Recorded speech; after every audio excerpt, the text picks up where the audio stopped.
বিসমিল্লাহির রহমানির রহিম। সকল প্রশংসা আল্লাহ তাআলার জন্য। আমি রাহিনুর রহমান শাহিন ইমাম পরিবার থেকে। আমি বেশ কিছু সূরার ব্যাখ্যা করছি। এর আগে সূরা ব্যাখ্যা করছি, বেশ কিছু সূরা ব্যাখ্যা করছি, সাথে সূরার আর ভিতরে যে আয়াতের যে শব্দগুলো ব্যাখ্যা করছি। এখন ব্যাখ্যা করছি সূরা ফিল। এখানে ফিল শব্দটা হচ্ছে ফল। ফল, আমরা যে ফল গাছ লাগালে ফল হয়, পরীক্ষা দিলে রেজাল্ট বা ফল পাই। এই যে এই ফল বা রেজাল্ট বা ফল, আমরা পরীক্ষা দিলে ফল, এই ফলটাই হচ্ছে যে এই ফলটাকে ফিল বলে। ফিল শব্দটা, ফিল বলে অনুভব। আমরা অনুভব করি। মানুষের যদি কাউকে কোনো জ্বর আসে, তখন আমরা কি বলি যে ফিল ফিভারিস। আর কি জ্বরের ইংলিশ হচ্ছে ফিল ফিভারিস। অর্থাৎ ফিল বলতে অনুভব করা। একজন মানুষকে জ্বর আসছে বা অসুস্থ হচ্ছে, তার গায়ে হাত দিলেও তখন বোঝা যায় যে সে ব্যক্তিটা অসুস্থ বা জ্বর আসছে।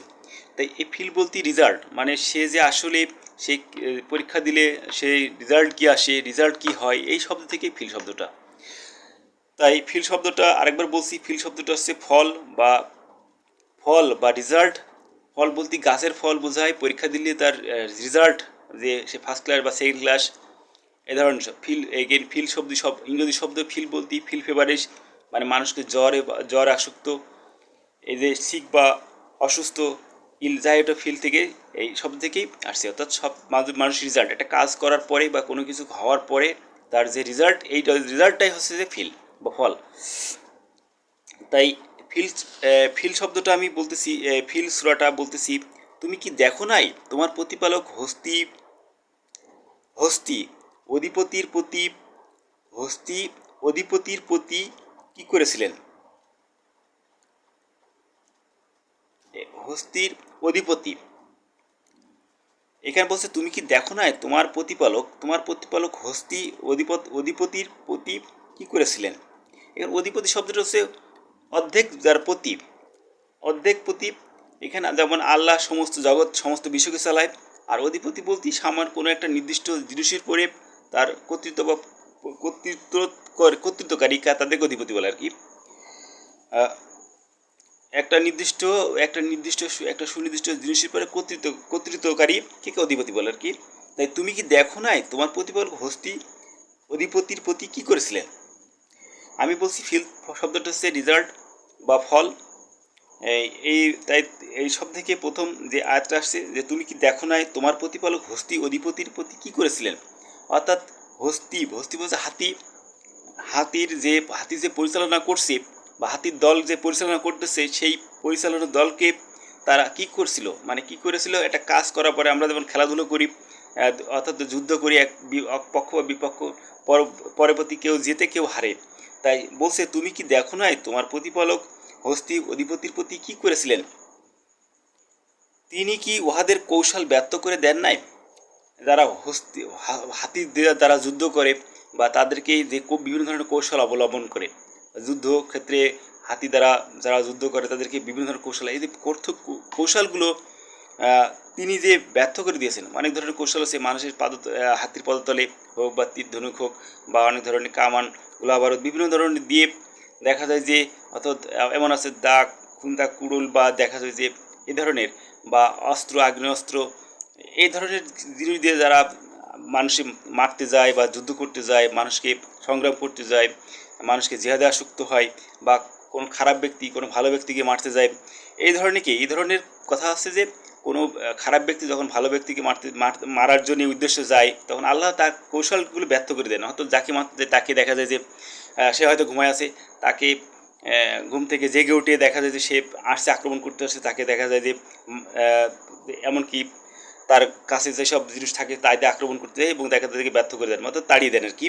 তিনি তো উহাদেরকে কৌশলকে ব্যর্থ করে দেননি, ব্যর্থ করে দেন নাই। উহাদের বিরুদ্ধে তিনি কি ঝাঁকে ঝাঁকে পাখি প্রেরণ করেন নাই।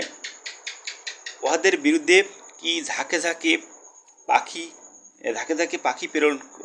পক্ষী প্রেরণ করেন নাই। উহাদের বিরুদ্ধে, কাদের বিরুদ্ধে, এরা হস্তি বাহিনীদের বিরুদ্ধে। কীভাবে হস্তি বাহিনীর বিরুদ্ধে, তাদের হস্তি বাহিনী যদি বিপক্ষ হয়, আল্লাহ হচ্ছে পক্ষ দল। তাই বিপক্ষ দলকে কীভাবে তিনি হারাইয়াছেন বা ঠকাইয়াছেন বা বিতাড়িত করেছেন ঝাঁকে ঝাঁকে পাখি দ্বারা। এখানে পাখি দ্বারা বোঝাচ্ছে যাহারা যাহারা উহাদের উপর প্রস্তর কঙ্কার নিক্ষেপ করে। যাহারা কারা উহাদের উপরে প্রস্তর পাখিরা ওদের উপরে কি করেন? প্রস্তর মানে প্রস্তর বলতে কঙ্কর, প্রস্তর বলতে বড় ধরনের পাথর আর কি, আর কঙ্কার বলতে ছোট ছোট ক্ষুদ্র নিক্ষেপ করে নাই, প্রস্তর কঙ্কার নিক্ষেপ করেন নাই। প্রস্তর বলতে প্রশস্ত বা বড় ধরনের যে পাথরগুলো, আর কঙ্কার বলতে ছোট ছোট। তাই যারা উহাদের উপর প্রস্তর কঙ্কার নিক্ষেপ করে নাই, কারা নিক্ষেপ করে নাই? পাখিরা বা পক্ষীরা। অতঃপর তিনি ওদেরকে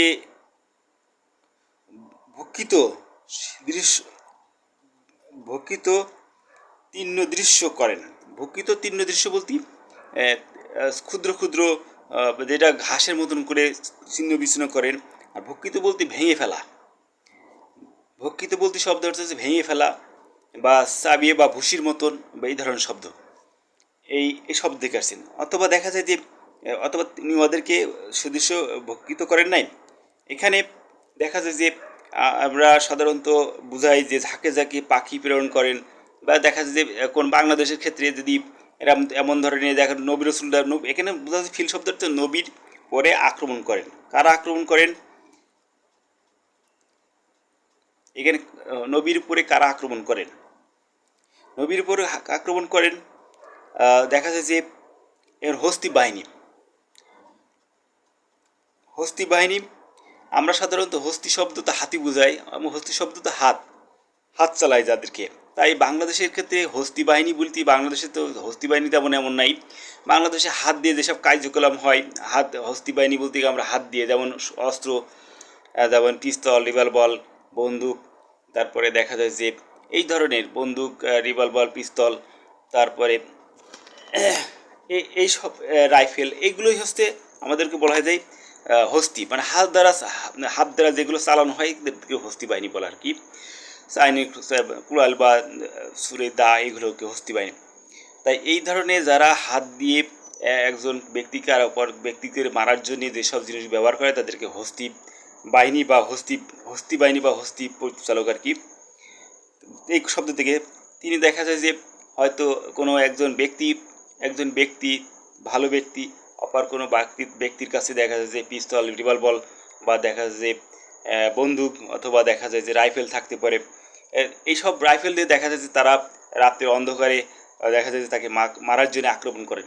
এবং মারার জন্য আক্রমণ করার পরে দেখা যায় যে সেই লোক ঘুমন্ত অবস্থায় তাকে জাগিয়ে তাদেরকে সাথে সব ডেকে বা তুষারে তাদেরকে বিতাড়িত করেন। এবং দেখা যায় যে যেমন নবী রসুলদের ক্ষেত্রে বোঝায় যে নবী রসুলরা আগে কী করতেন, তাদের মর্যাদা হিসেবে দেখা যায় যে তাদের পুরো আক্রমণ করলে বা তাদেরকে ক্ষতি করলে, তাদেরকে বোঝানোর পরে তারা দেখা যায় যে আল্লাহর তরফ থেকে তাদের পুরো গজব নাজিল হয়। কী ধরনের গজব নাজিল হয়?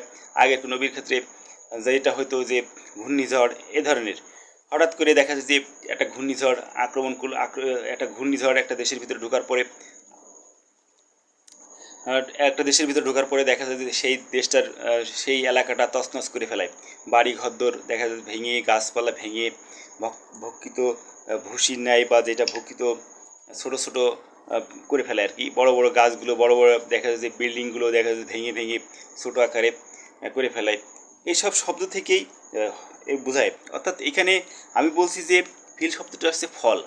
তাই একজন নবী রসুলদের দেখা যায় যে তাদেরকে মারতে যায় বা তাদেরকে মেরে ফেলানোর জন্য কোনো হুমকি ধামকি বা মেরে ফেলার জন্য যারা অস্ত্র ব্যবহার করেন, আগ্নেয়াস্ত্র, যেমন পিস্তল, রিভলভার, এই যে মারার কারণে তাদের আল্লাহর তরফ থেকে তাদের প্রতি যে গজব নাজিল হয়, এই গজবটা একটা ঘূর্ণিঝড় হতে পারে। ঘূর্ণিঝড়ে দেখা যায় যে এই ঘর বাড়ি, দোকানপাট, গাছপালা, এইসব যে ভেঙে চূর্ণ বিচ্ছিন্ন করা, এই চূর্ণ বিচ্ছিন্ন করাটাই হচ্ছে ফিল। অর্থাৎ এখানে পক্ষ বিপক্ষ, যে একজন ব্যক্তি অপর একজন ব্যক্তিকে মেরে ফেলবে। এই নবী রসুলদের ক্ষেত্রে মারার পরে একটা 2 দিন বা 3 দিন পরে দেখা যায় একটা সময়, একটা ঘূর্ণিঝড় হইতে মিনিমাম দেখা যায় 3 দিন, 4 দিন, 5 দিন লেগে যায় একটা।